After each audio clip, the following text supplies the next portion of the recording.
welcome to the Realignment. Thanks for having me. Good to see you, Elliot.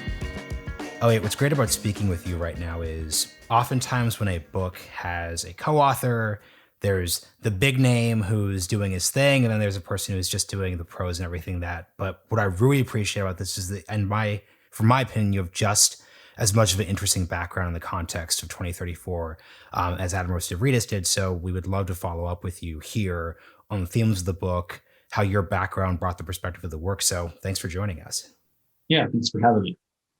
So first question is basically this. You have written nonfiction, but you've obviously written multiple novels. What interested you in the work of speculative fiction that 2034 is?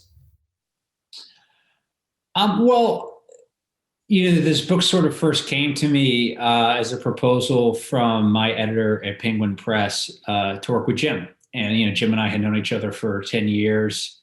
I liked him. I think he liked me. He was the dean at the Fletcher School of Law and Diplomacy, and I was the writer in residence there for a summer. One of my bullet point kind of job descriptions for that semester was talk about books with the dean when he feels like it. So he and I kind of had spent, we spent lots of time just, shooting the breeze, talking about books. So I sort of knew his sensibility. And when he sort of had the idea of, trying to take this project on, we talked about it. It had like a very much, an aligned vision of what the book would be, that it would be character driven, that it would kind of have this like big kind of global stage, but sort of also be something that was felt a little bit intimate.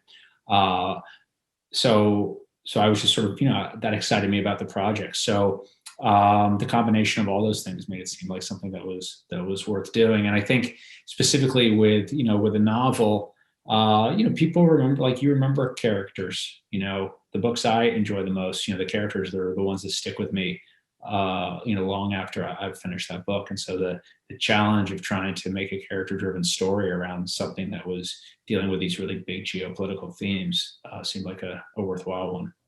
Mm-hmm. It's been fascinating, Elliot. The book has been selling tremendously well on our bookshop. And it was one of the, this organic viral thing amongst our audience where I wasn't necessarily sure how it would do. Obviously, I was just personally interested. So I was like, hey, let's talk to Admiral Stavridis.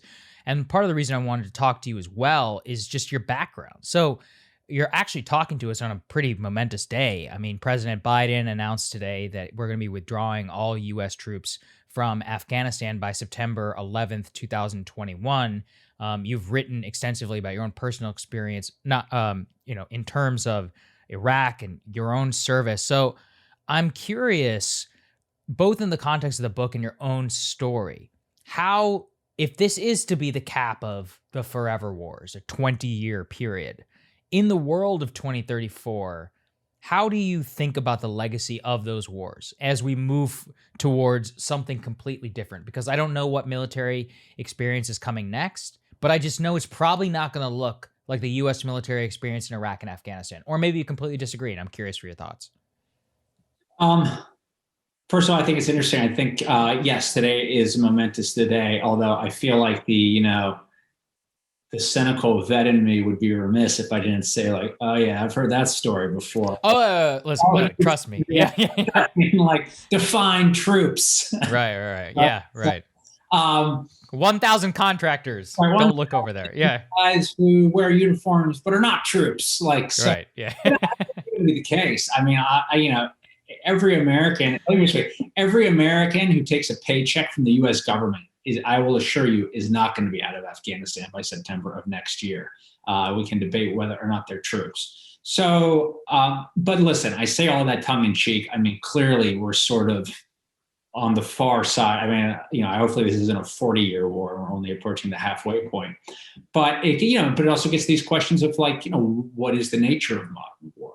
How long do these wars go on? How do these wars fit into an American narrative? Both the way we're fighting them with an all-volunteer military and putting the expenses on the national deficit, to their length. What does it mean? And this is a theme that comes up in the book: the fact that the United States is a nation that used to be able to end wars. Now we're not very good at ending wars, but we're getting better at starting them all the time. And so, what type of behavior is that? I would kind of classify it as late empire behavior. So those are all themes that, throughout my writing, whether it's in novels I've written or journalism that I do, I've engaged with in various ways. Marshall, you mentioned you read Places and Names. And if you read Places and Names, I think I hit on many of those themes in Places of Names, if not all of them. So, but the thing that was fun in this was to project all those themes out forward, which is something I hadn't done before. And right, I mean, it's a work of speculative fiction. I'd say it's also a work of science fiction in many respects. We're sort of imagining a future that is not our own, and trying to understand how these experiences that are occurring today, which I've written about and thought about in depth, are now echoing forward 20 years from now. Mm-hmm. Yeah, I want to take us through what we would sort of classify as three specific eras of American warfare. So post-Cold War, 1990s, the conflicts that are quote unquote successful. So we're excluding Somalia, obviously, the Desert Storm, revolution in military affairs. The U.S. is laser-guided bombs. There's obviously casualties, but there's nowhere near the casualties you really see, or you thought people fearing. This is not Vietnam 2.0. You have the Balkans conflict, where once again you have something very asymmetric. You then have in the 2000s the wars in Iraq and Afghanistan, where initially complete success with both invasions. When the Taliban and the Iraqis try to compete with us from a perspective of military power, we lose, but it proceeds into counterinsurgency and occupation. And then in the world of 2034, it's a world of great power conflict where there's actual ability and parity between the different military forces. So can you just, as both a veteran but someone who's trying to project these things forward, can you just reflect on these three different eras, two of which happened and then one you're then looking forward into? Yeah, I'll kind of maybe make a macro statement to begin that reflection, which is, listen, if we look at the last 100 years, right, I think we could say the last 100 years, we could categorize it as an American century. And it's American century that was forged in two great cauldrons, the First and the Second World War. And those were wars that were not begun by the United States, right? We sure finished both of those wars, and we finished on terms that were very advantageous to us. And I would say, those of us who have lived and come of age in this American century are beneficiaries of those wars. So when we look at the wars we've been fighting recently, again, they're wars that we have not been able to finish. And we keep engaging in these behaviors. And because we come from a relatively wealthy society, we're able to keep engaging in these behaviors, even though I would argue they are destructive behaviors. They're late empire behaviors. And if we look back historically, when empires keep engaging in these types of behaviors, eventually they end very, very badly. And so the premise of 2034 is, it's a book about a war that begins between the United States and China. And that's true. But neither the United States nor China are the ones who truly finished the war. And when I say finish, I mean finish it in the way, the United States finished the First and Second World War.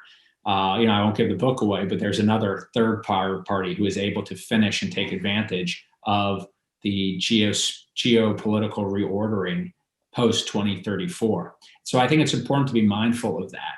And we've seen this throughout history, right? This idea of the Thucydides Trap, which is that you have a established power meets a rising power. This has happened since the era of the Peloponnesian War, and the rising power challenges the established power. And whenever you have that dynamic, you're going to, in preponderance of situations, have a war. And the one that's closest to the boat in our memory and recent memory is, Britain, established power, Germany, rising power at the opening of the 20th century, and that leads to both the First World War and then right on its heels the Second World War. So you could say that right now you have a similar dynamic: United States, established power, China, rising power. Are we in one of these Thucydides traps? But quick question, Elliot, before we move on, because I'm just smiling because we had Josh Rogan from the Washington Post on after Admiral Stavridis, and Josh was very adamant that he doesn't believe the Thucydides trap idea as a framework is accurate historically, broadly. So do you think it's an accurate model of looking at international relations? I think it's an accurate model of looking at it. It doesn't mean it's an alternative model, but I think you can certainly look to and see a pattern that, yes, in the history of mankind, there is this pattern of established power challenging, or rising power challenging an established power, and that leading to warfare. Now, does that mean it always leads to warfare? No, I don't think it always leads to warfare, but you can certainly see that dynamic play out throughout history. But I think what's interesting in that dynamic is there's always a binary assumption there, right? Rising power challenges established power. Who's going to win? Is the established power going to hold on for another century, or is the rising power going to overtake them? Well, if you look in the case of, Germany and the UK, that led to our most recent, I'd say, Thucydides Trap style war. Germany and the United Kingdom fought the First World War. They fought the Second World War against one another. And guess what? Neither of them won. Mm-hmm. So this idea that you win, I think, is a fool's gambit. I want to interrogate this a little bit because the second time you talked about late empire behavior, and it occurs to me like if you make the timeline long enough, I mean, are the Chinese the declining empire, right? Or are they like in a weird like a boomerangish type behavior? Because if you think about it from their perspective, they don't really think of themselves as a rising power. They would probably think of themselves as a resurgent power or reclaiming some sort of new status on the global stage. So could maybe incorporate that a bit into your framework about, first of all, is America, declining late empire? Like, what is the evidence for that strong given the experience in Iraq and Afghanistan? So, for example, if we're going to compare this to like Rome and the decline and fall of the Roman Empire, or even, I don't know my Greek history as well, but like it seems like the late empire wars that they got into, which were a disaster, were like a total and complete disaster. And I'm not saying I don't think the Iraq and Afghanistan U.S. military experience weren't disasters, but they weren't necessarily like societal collapse, like, cleavage, half the country gone. Like, yes, blood, treasure, and nobody's probably talked about it more than us on this podcast. I'm curious, are we a late empire? Like, let's target it from one side and on the other side, from the Chinese side. Well, I think that's the question. And it's a question worth asking. I mean, it's, are you an alcoholic the first time you get wasted, hop in your car, puke all over the dashboard, and crash it? Or do you have to have before you're an alcoholic? And many alcoholics have debated that question. So that's why I say we are engaging in late empire behavior. Mm-hmm. Are we a late empire? I don't know, because the empire hasn't fallen yet. So it's whether or not it falls, right? Are you an alcoholic? Who's to say? Are you engaging in alcoholic behavior? If you, drink too much, throw up all over your dashboard and crash your car, I would argue, yes, you are engaging in alcoholic behavior.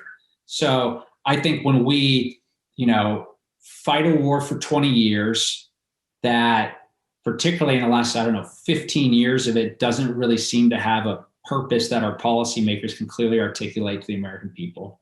When that war is structured around a all-volunteer military and is funded through deficit spending. And oh, by the way, so the American people don't feel it. But my oh, by the way is, if we look, because you brought up the Romans, I mean, one of the late empire behaviors the Romans engaged in was they increasingly outsourced their legions. So they were recruited not from Rome, they were recruited in the provinces. So other cultures were doing their fighting.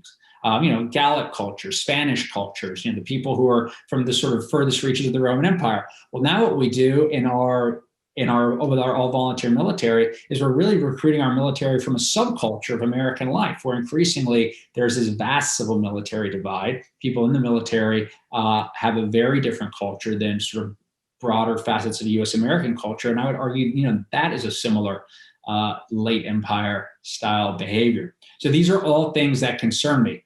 Do I think that America is like definitely going off the cliff or off the cliff? Like, no, I have reason to be plenty optimistic about America, but I think it's worthwhile that we, that we have a general awareness, like, hey, like this is not great stuff we're doing. This is not positive behavior for a republic.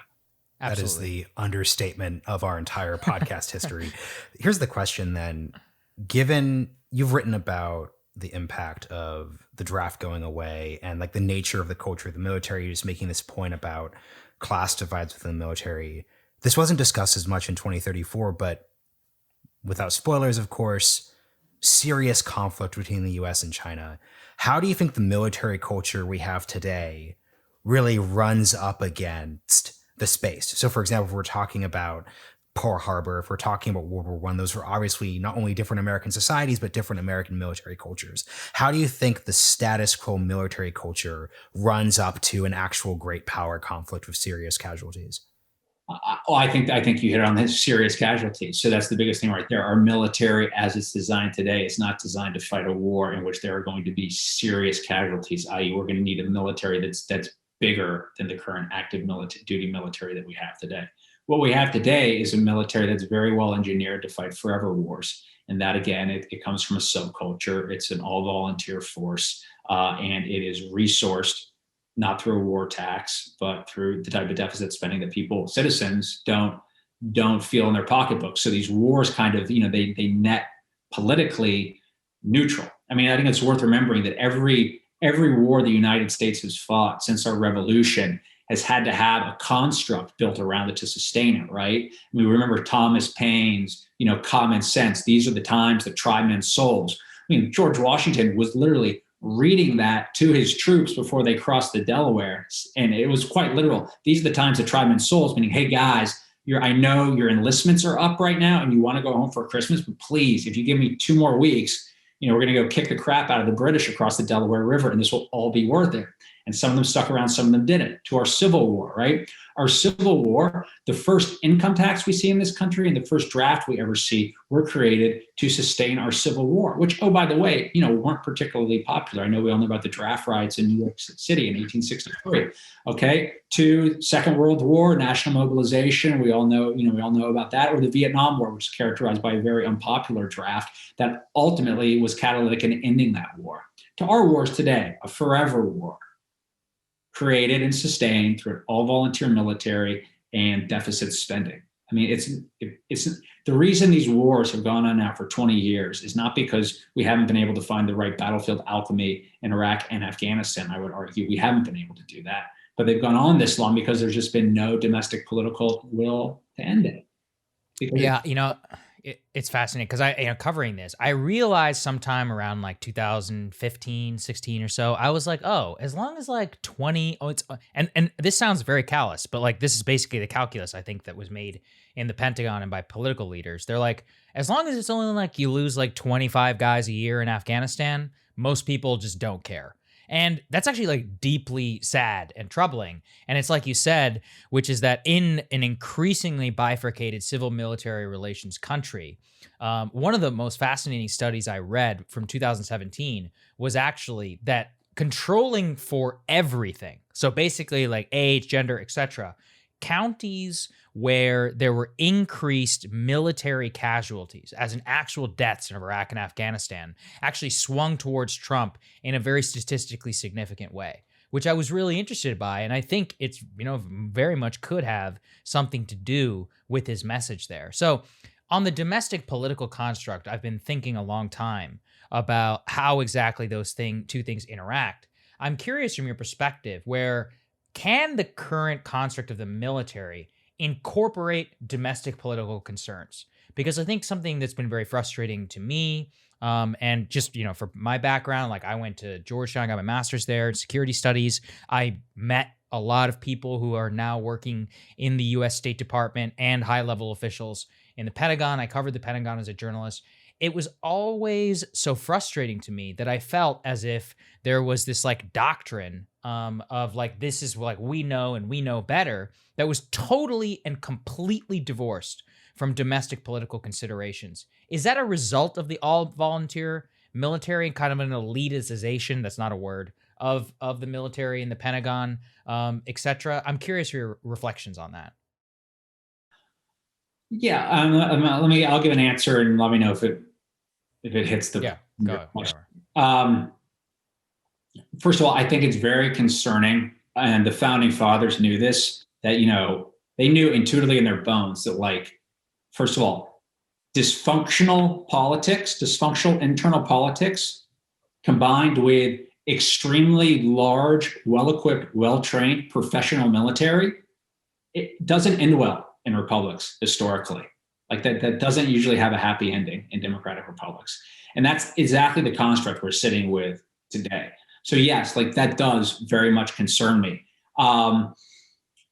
like let's just do a thought experiment and like flip the script for a second. Let's say a few months ago that let's say Trump had won. I think had Trump won, the election would have been contested. I think everyone, both sides were, and I'm not making this as a partisan. I'm not trying to make partisan. Mm-hmm. I think both sides were, totally ready to contest. So let's say he'd won. It was contested by the Democrats. And let's say we had seen like an equivalent of like a Lafayette Square. But now it's not over the BLM stuff. It's over a contested election. And the messaging coming from the Democrats is he's stealing the election, which was Trump's messaging. And this wasn't a legitimate election. The messaging coming from Trump is I'm the legitimate president. This is an unlawful protest. You're basically trying to assault the White House, kind of, as was happening in front of Lafayette Square. And the military now gets called in just as was getting called in Lafayette Square.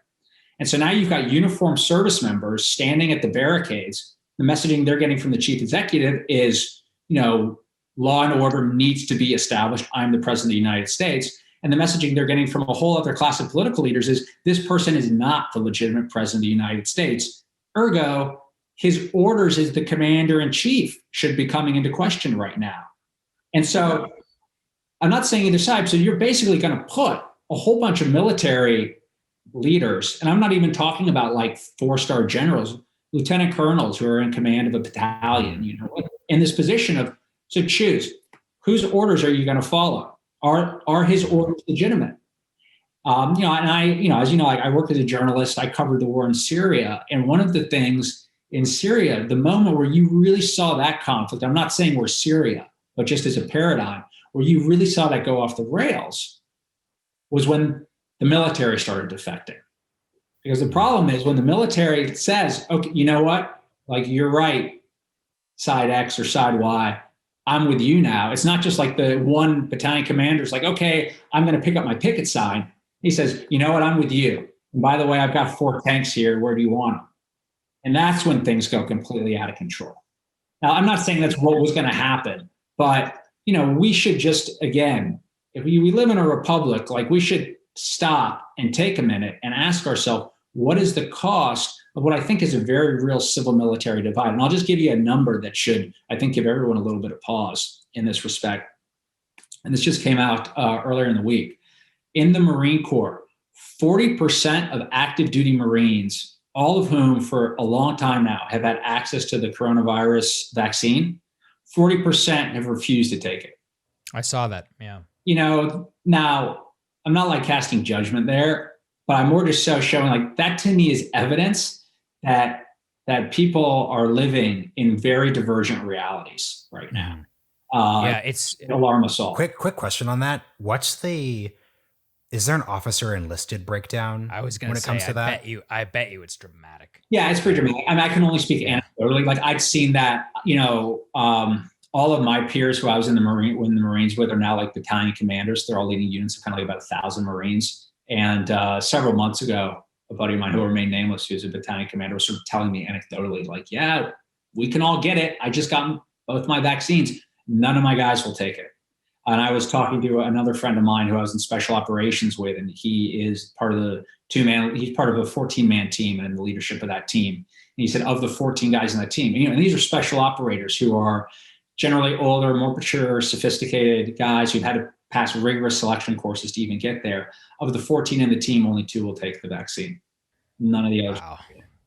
I think it's it's a cultural disconnect which nobody is grappling with. And I want to underscore like a historical point on this, because the scenario you laid out has happened so many different times. Like every coup or revolution or whatever in like modern history, immediately my mind turns to Russia. That scenario about like lieutenant colonels and sergeants and them making decisions on whether to support the regime or not has happened twice in the 1900s in Russia. Like during the Tsar, in 1989, like that's basically exactly the scenario that happened. Lieutenant Colonel Gaddafi, Egypt, Colonel Nasser. There's a theme here. There's a common theme that's happening out in the Middle East. Like these aren't so far removed from history. Like we're not talking about Janissaries, going back to the Ottoman Empire. Anyway, Marshall, I know you have a question. Yeah, just make that point. Quick question that I'm wondering about something the show focuses on. I think you wrote a piece in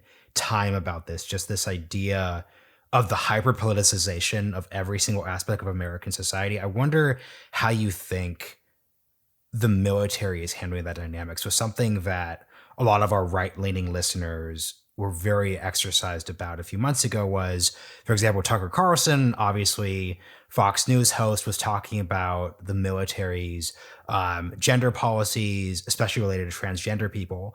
And then you then had, I think it was, I can't remember if it was a Marine or Sergeant Major. I think it was may have been the someone in the very high up in the enlisted side of the Marine Corps, I believe, did a social media post against Tucker. And there's obviously the articulation of the fact that, look, this is him defending his people. But there's also that's a very political act. So how do you just think about how the military is going to have to struggle through these issues as they become politicized in ways they haven't been in a long time? Don't politicize the military.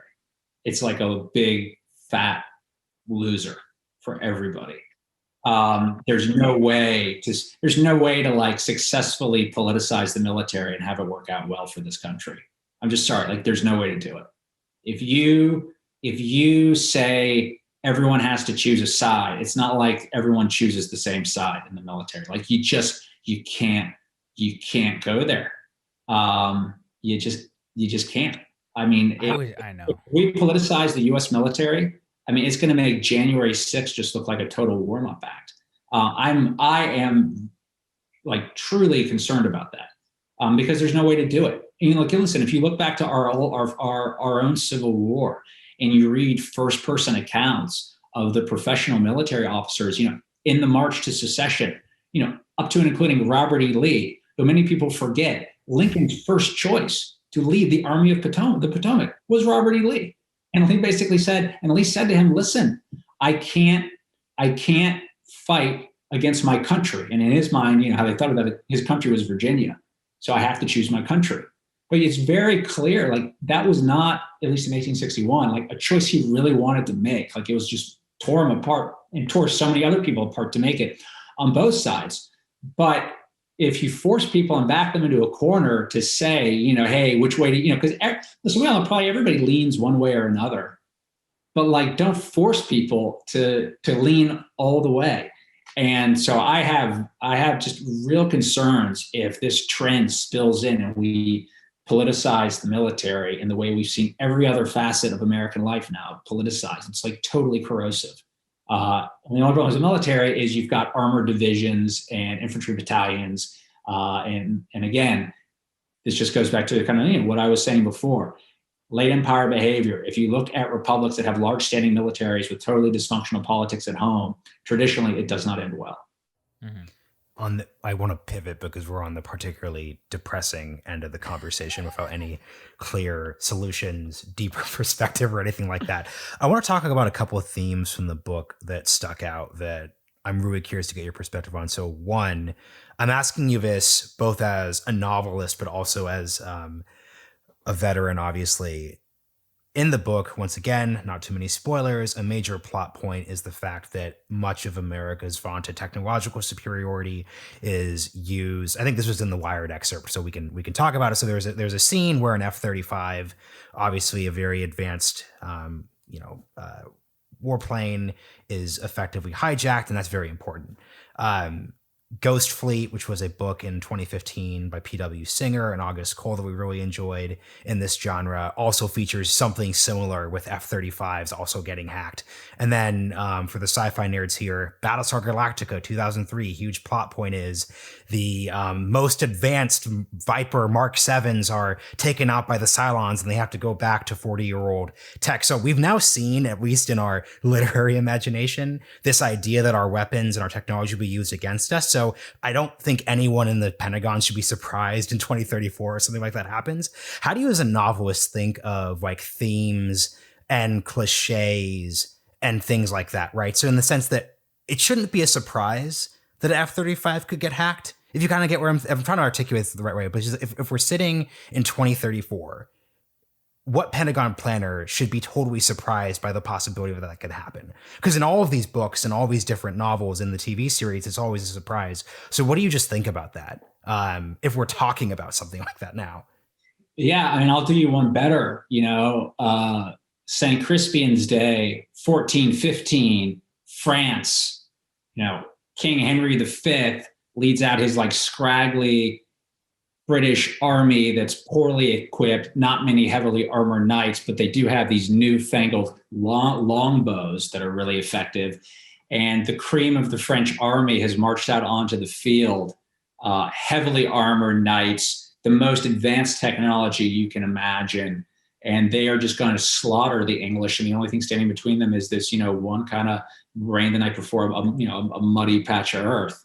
And the French charge the English. The French, with all their highfalutin armor, get bogged down in the mud, and the English just rain arrows down on them. And win the Battle of Agincourt. I mean, like this is as old, and that's one of the things about writing about war. It's as old as mankind. You can see all the same patterns. And I mean, like that was something that was very much in my mind. I would recommend the Kenneth Branagh version of Henry V. Great movie, which has a pretty amazing climactic battle scene that shows the Battle of Agincourt. So the idea and the central theme of the book is like, yes, technology is great so long as you have the right technology. And the history of warfare is littered with the headstones of soldiers who served in armies where they had, the most advanced technology, but it was the wrong technology. And there was a new technology that might not have been more sophisticated or more complex, but that was right for that battle and right for that moment. And so you have to have not only the latest technology, but also the right technology. And we see that kind of perennially coming up through 2034 as one of the great faults of our American thinking.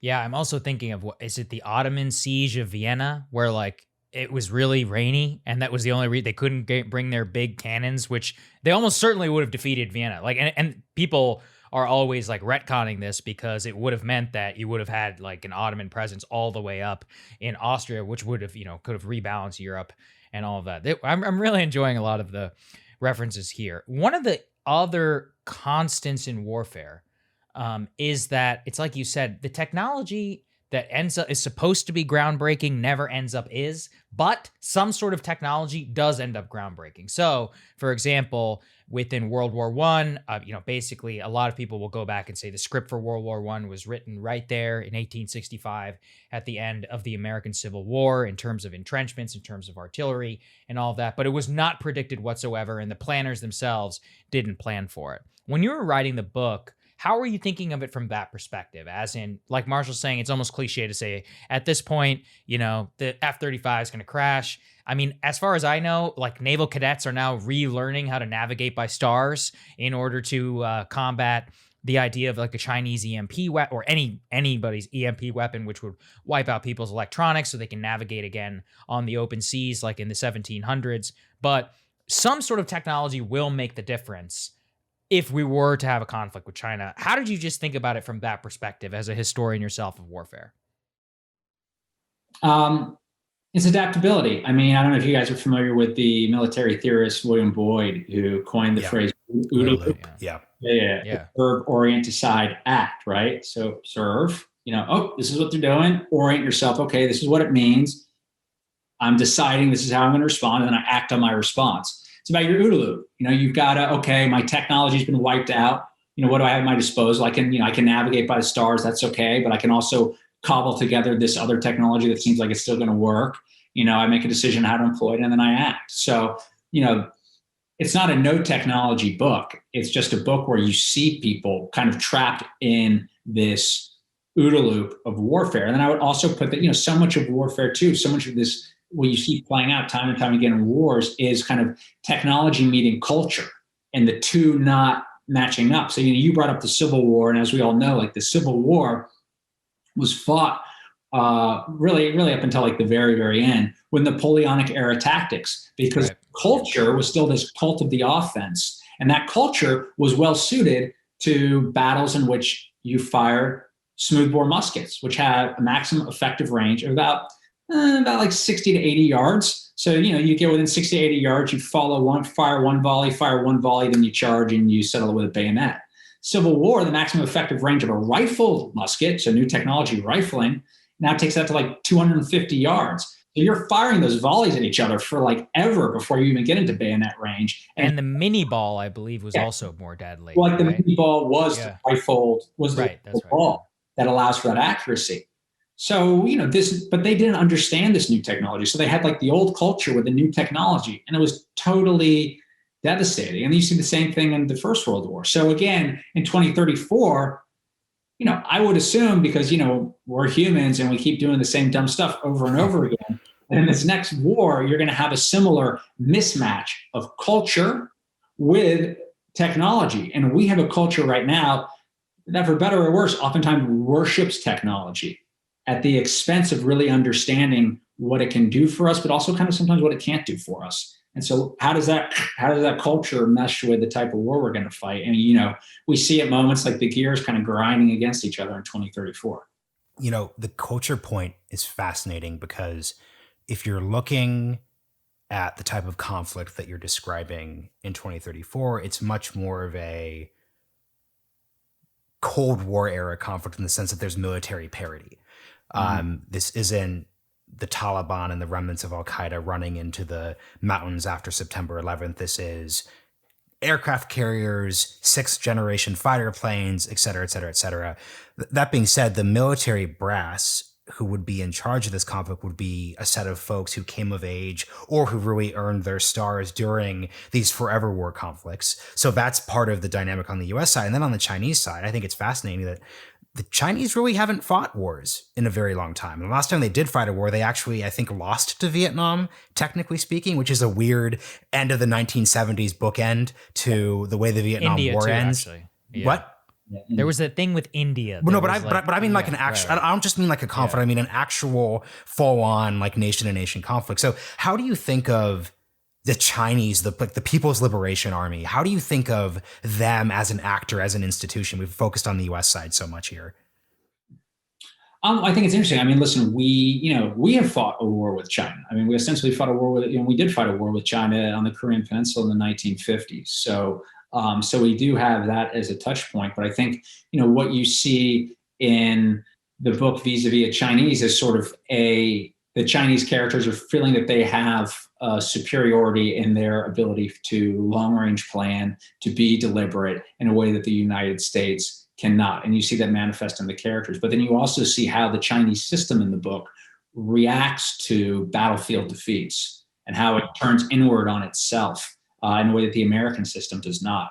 And I just put out an idea kind of while we're talking about it. One of the narratives that's out there right now with regards to the coronavirus is that the coronavirus in some ways has sort of proven the superiority of the Chinese system and casts doubts on Western democracy as being able to really act effectively in a direct way to take on with single-minded determination and challenge. And I tell you what, to quote Mugatu in Zoolander, I feel like I'm eating crazy pills. Are you kidding me? How did we get here? The Chinese system is what gave us the coronavirus. If there had been transparency and open journalism, the ability to investigate what was going on, to get right on top of this virus, it would not have spread. It would not have existed. Also, their vaccine is 50%. Right. It's Sinovac is the shittiest vaccine. Brazil came out and was like, yo, this thing only works half the time. I feel like I'm totally insane. And here in the US, and I'm telling you, half the Marines won't even take the vaccine. They're trying to give it away. And we didn't even make this thing. But the China is not 20 feet tall. You know what I mean? It's not. And I think that, sometimes the American system, we kind of, we tend to feel down on ourselves a little bit, maybe perhaps too easily. And earlier in the show, we're talking about all these things. I'm very bullish on America. I remain. Why is that? And I feel like, we endemically are our own worst enemy. And there's a quote that is in the book, spoken by one of the characters here. He mentions, something Lincoln said, which is that, and I'm going to paraphrase here, but Lincoln basically said, all the armies of the world couldn't take a sip from the Ohio River. If we're going to, we're either going to live on as a nation of freemen or perish by suicide. And I believe that those are certainly prophetic words. Like we very much hold our fate in our hands. And so again, so when I sort of hear these narratives, you ask about how the Chinese see themselves. I don't know if they're drinking their own Kool-Aid on that, if they really believe it, but I don't know how you can, with a straight face, tell us that COVID proves the superiority of the Chinese system. Like I said, I feel like I'm eating crazy pills every time I hear that. Well, I'm so glad you brought this up, because it also brings to mind a terrible Orientalist cliche that I've been hearing ever since terrible Thomas Friedman or Fareed Zakaria things back in high school. The whole the Chinese can plan super long and we in the West just checkers can't. and chess. Maybe it's true, maybe it's not, but it's just a cliche that everyone just says. So I appreciate you guys not invoking that just generic cliche that I used to work at PBS, and the number of times that people would just generically just nod our heads very wisely. Oh yes, that's how it works. Because in many ways, I think if you're looking at the past 4 years, I think it's a clear demonstration that in many ways, the CCP made a bunch of terrible miscalculations. You had a situation in 2017, you saw this initially, where Xi Jinping is at the World Economic Forum and talking about how we, the Chinese, are going to uphold the post-World War II international order. We believe in free trade. We want international peace and comedy, all those things, really using Trump as a very obvious, counterpoint. But then over the next 3 years, you see hostility to the CCP rise across not just the West, but across East Asia, across other parts of the Asia Pacific region. So I just think it's fascinating that I just appreciated the nuanced dynamic to the Chinese system that you all provided. Yeah, I say the spirit of this book is not like Americans, here's a story about the evil Chinese, we must guard ourselves for battle. I mean, that's not the spirit of this book. The spirit of this book is hey, let's all imagine this war from everyone's perspective. And let's let every character step onto the page and make their case to the reader like they're making their case before God. And then when you finish this book, what I hope you kind of walk away with is you walk away and say wow, that would be, to engage in that behavior would be so bad and so stupid. Why would any of us ever go to war? Life is pretty good. Let's avoid that tragedy. That's the spirit of the book, and I hope we can get back to that and step away from some of the saber rattling that all parties are engaging in right now. Right. So as we're nearing the end here, Sagar and I want to bring up two themes that really fascinated us. I'll start here. I was really interested, as I was just reading the book without looking into either of your backgrounds, the fact that the president in 2034 is not from either political party. So there's two different levels that you could have that discussion. One is that's an obvious and I think correct choice to remove the domestic political considerations, because there's too many factors. It just wouldn't be as useful as a construct. But once I realized who you were and your background of Americans Elect, in terms of your interest in back in your interest in 2012 of trying to promote reform within the American political system, I thought maybe there was something more to it there. So two questions. Question one is, and then I'm just adding things because I'm excited, because I thought this was fascinating. I thought it was very interesting that in this case, the independent candidate chose to uphold the bipartisan direction of U.S. foreign policy in the sense of those big consensus issues. So I think the specific line was something like, the third party candidate chose to continue the path that previous Democrat and Republican administrations had followed as regards China policy. So pro Taiwan, pro South China Sea. And I just want to know how you think about this as a former Politico. Do you think any type of third party system shaking movement would inherently follow the bipartisan consensus? Because I just don't know quite how that works. I think it would be different domestically, but I don't know how it would work on the international front. Yeah. Well, first of all, specifically to the book, I would say it's very nice when your political interests align with your narrative interests. Yeah. Narrative interests, it's you're going to make president or Republican or Democrat. Like, that doesn't work. I don't want to write a book that has like that then feels like it's skewed one way or another. And who is this person? And, narratively, if the president walks into the room, that character like immediately sucks up all the oxygen in the room, and that scene is about the president. And this book was not going to be about a president. It was going to be about kind of all the people a level below that, who you kind of see in all their quirky humanity, or hopefully you do. So I think that just aligned nicely narratively. Now, that being said, politically, like, this is something I'm interested in. I don't think it's implausible that you will see an independent emerge. And I say independent instead of third party, just because I think traditionally, like, third parties are quixotic and lame. Like, they never seem to work. If there are three parties, who gets stuck being the third, right? I wouldn't want to be the third. I want to be the first party. So I just say independent because I think Americans get independence, right? Our first president was an independent. And when he was walking out the door in Washington's farewell address, he warned about what he called factions and how they would be deleterious to the republic. And obviously we saw, immediately after his presidency, we had factions which emerged into the two-party system we've had to this day, although there's been many iterations of those parties. I think as Americans, we often sort of assume, like somewhere in our founding documents, it says there shall be two parties and they shall be called Republican and Democrat.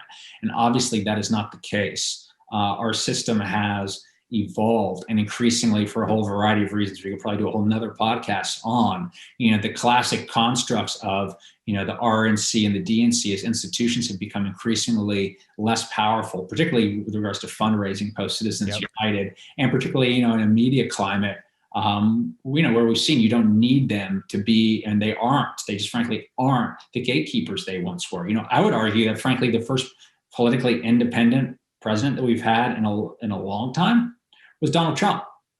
I think Trump actually ran his candidacy as an independent. He just said, you know what, I'm going to hijack the Republican Party, which I think, if you watch his campaign, he kind of did at gunpoint, like then took it over, made it his own. But do you believe? I don't believe Donald Trump is a Republican. I don't think Donald Trump was sitting around in 2014, 2015, like thinking about, I don't think he was like a pre-2016 Republican. Yeah. I think he was an opportunist who like rolled in and said, I'm going to run for president. I think this is the lane I can do it in. I'm going to start with all this Obama birther stuff because I think that's like a fertile, hoe to plant my seeds in. And then said, and through that, I'm going to like totally take over this party. And he did it. And now it's kind of his thing. But I only bring that up because I think he shows you how, for good or ill, the political system can kind of radically change. And I think the Republican Party, let me just say, Mitt Romney's Republican Party of 10 years ago doesn't look a whole lot like Trump's today. And then increasingly is looking less and less like Mitt's Republican Party. So I only use Mitt because he's like the last, Republican presidential candidate you had. So again, I think, that's a whole nother podcast, but I think if we're thinking about what the political world is going to look like domestically in the year 2034, I don't think it's going to look like John McCain versus Obama. Yeah. Sorry. Well, I want to follow up because back to Marshall's question, actually, within that. So in a radically shifting political environment, also, I hope everybody who's ever asked us about third parties re-listens to that answer. As we've said, third parties aren't the answer. Taking over a hollowed out party is the answer. Independents are the answer. Yes. Independents taking over. It doesn't matter. Anyway, I could do it. Like you said, we get a lot of a quick thing, Elliot. We get so much audience Q&A of when are you guys going to start? We're like, guys, please stop. We're like, third parties are lame. They don't work. And it's also never going to happen. All right. So it's finally out of the way. But here's the question. In a radically changing political environment, do the assumptions around China stay the same? That's kind of what Marshall was getting at. And I literally don't know the answer to that question because I don't necessarily know either. I think it's very interesting that as we have gotten so far away from one another on domestic issues, there's like zero political overlap on so many domestic issues, that foreign policy still seems to be an area where there is a relative degree of consensus between the two parties.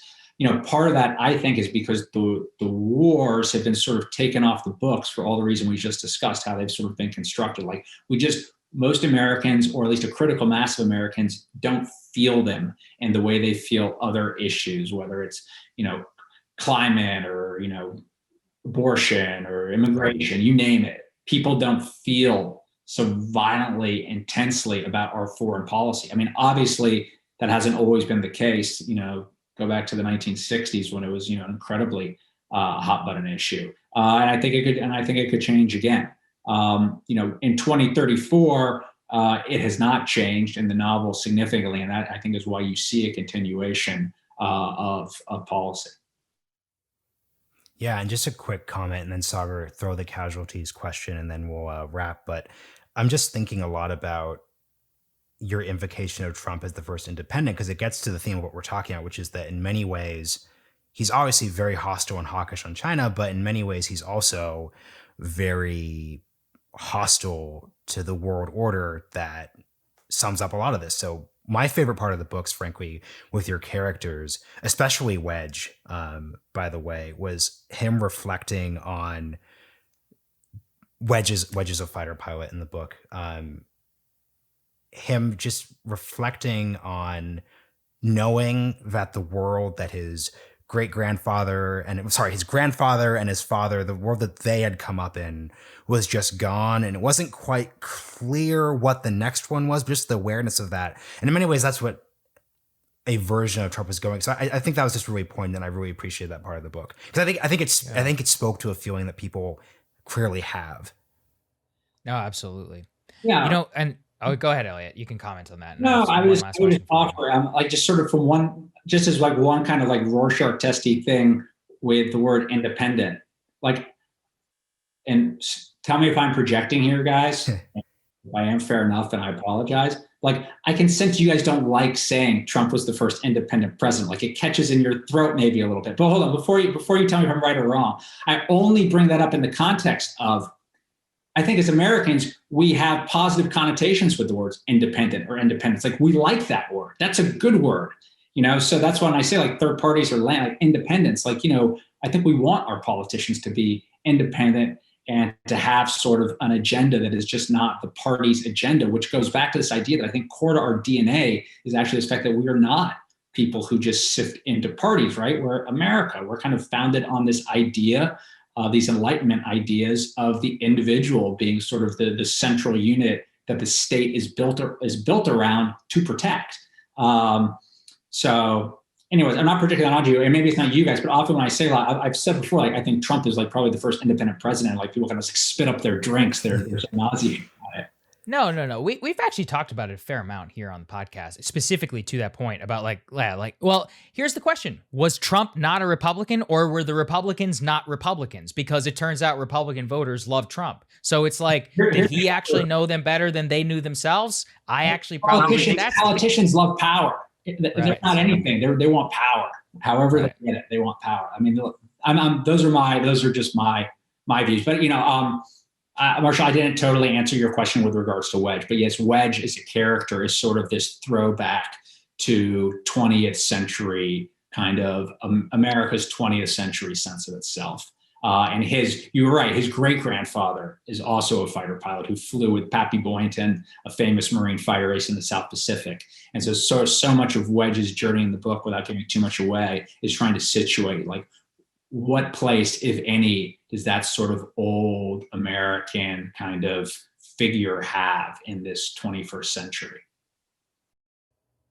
Yeah, and the last thing I wanted to bring up here, and this is a question Marshall and I were actually talking about in this context, which is that the book, and again, not giving away spoilers, but like, this is obvious if we were ever getting into a war with China, there's like real casualties. That's just something that America has not dealt with since World War II. I mean, even during Vietnam, at the height of the Vietnam War, you're losing like 500, 600 guys. I think the worst day of the Vietnam War was like a couple hundred guys in a day. I mean, whenever you lose a carrier group, like, you're losing thousands of people, like in a single minute, right? And it's just something that we haven't really discussed or even dealt with in so long, in so many generations. I'm curious from your perspective, what culturally that feels like, because I saw an interesting stat around the pandemic, which is that basically nobody gives a shit until 2% of the population dies, right? So like, it has to get so bad so that like, somebody who knows somebody who didn't just get sick, but is dead. And I think that that's probably the same case whenever it comes to warfare, where you have to reach a critical mass of you either know somebody in the service, somebody who was wounded, or somebody who died. And that's kind of the type of conflict that we're talking about here. So socioculturally, to think of it from that perspective, what do you think the ramifications culturally for dealing with something like that are? How does that play out in such a divided country? Will we even be divided in that time? It's really teed up for you. Yeah, I would just refrain a little bit and say, we just went through right now, 500,000 Americans are dead this past year. Mm-hmm. And that's more than in all of World War II we just lost. And I think it gets to a little bit as like, so what's the story around it? Listen, I'm sure you guys have heard the infamous quote by Stalin, right? One dead person is a tragedy, yes. 1 million dead statistic. And I think a lot of that goes to just sort of the narrative around why we are losing people. And I think like with the pandemic, for instance, it sort of has been like difficult to comprehend. I don't know about you guys, like I myself know people who have died in this pandemic. Mm-hmm. And I think I bet most Americans probably do, if not directly, they're at least one step removed from someone who's died in the pandemic. And the pandemic has interrupted our lives since nothing since the Second World War. And so I think it's the combination not only of the loss, the numbers, but that interruption of life. Like whatever you were doing before, you're not doing it anymore because of the pandemic, because of World War II, because of the war with China that started in the South China Sea. You're not doing it anymore. So it's a combination of you're not doing your life anymore, and oh, by the way, lots of people are dying. And I think that kind of 1-2 is what jolts people out of their reality. It makes it impossible to ignore. That's a good point. And last actual question. We asked this to Admiral Stavridis, but you offered a couple book recommendations on warfare on the U.S. and China in the Wired excerpt. So I'd just love to hear 2 to 3 books you recommend that listeners take a look at, or even just broader that you're thinking about as a novelist and everything.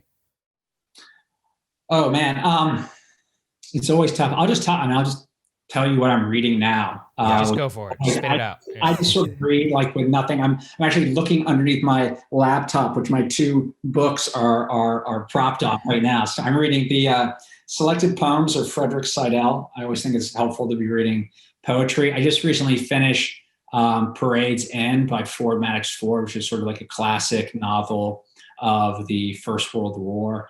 And I've been reading one of the authors I've like just never read is John le Carré. So I'm like, all passed away. So like good time. Cold. I'm gonna start going through all his stuff. So that's sort of what's on. I'm kind of looking at my bookshelf. And and I recently reread John Keegan's The Face of Battle. I don't know. That, but just a classic. I hadn't read it. I read it probably 10 or 15 years ago. I just wanted to revisit it. So that's sort of what's on my nightstand. That's a classic. Taking me back to the grad book. school. I'm pretty sure. Yeah, I was going to say 10 to 15 years, like, soccer year, Georgetown. Yeah, I'm going to be like, man, von Clausewitz, Keegan. Yeah. Well, Elliot, all right, man. Thank you so much. This is really great, and I think people are really going to enjoy this. Yeah, thanks, man. Appreciate it. Take care.